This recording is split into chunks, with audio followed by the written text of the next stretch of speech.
Wagwan YouTube, Fikod here. Welcome to today's Destiny video. In today's video I'm going to be showing you this week's best vendor weapon.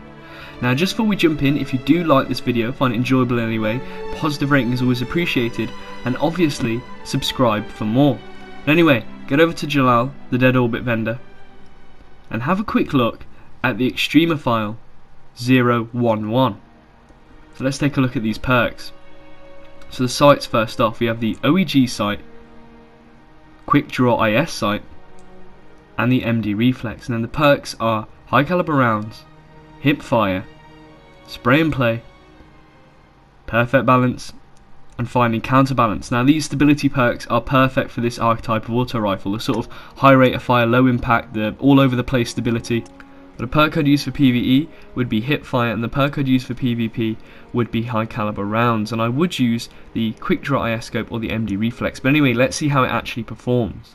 So in terms of PvE, I was actually pleasantly surprised by how well this weapon actually does. The hip fire perk is perfect for adds at close range like Thrall or Acolytes, and yet it is just a really good option. Now I wouldn't recommend using this weapon in harder activities like raids and nightfalls, but it is definitely a good option for things like story missions or strikes. But where I'd recommend using this weapon is PvP. The stability perks allow you to consistently land headshots, letting you melt enemies with that crit damage. The high caliber rounds perk, although less effective than it was before the nerf, still assists you in one-on-one situations, and that is where this weapon really shines, in a one-on-one. But if I'm honest, outside of that, this weapon is actually quite weak. If you ever try and take on more than one person at a time, you will often just be shut down, and the weapon consistently gets outgunned by meta weapons like the Palindrome, IS Luna, and even the Mida multi-tool. But if you can master this weapon and adopt a quick playstyle, then this weapon is really fun to use and can be quite effective.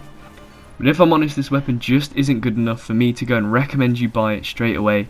I'd only pick up this weapon if you're just looking for a fun weapon to experiment with and just have a laugh. If you're looking for a competitive weapon, this isn't the weapon for you. Personally, I'd save my marks for next week and see what the vendors have for us then. But in the meantime, I hope you enjoyed. If you did, a like would be appreciated, and a share goes a very long way, as it does in fact help my channel grow. And if you want to see more Destiny content from me, slap that subscribe button and hit the bell to be notified on my uploads so you don't miss a thing. And I'll hopefully see you in the next one. Bye bye.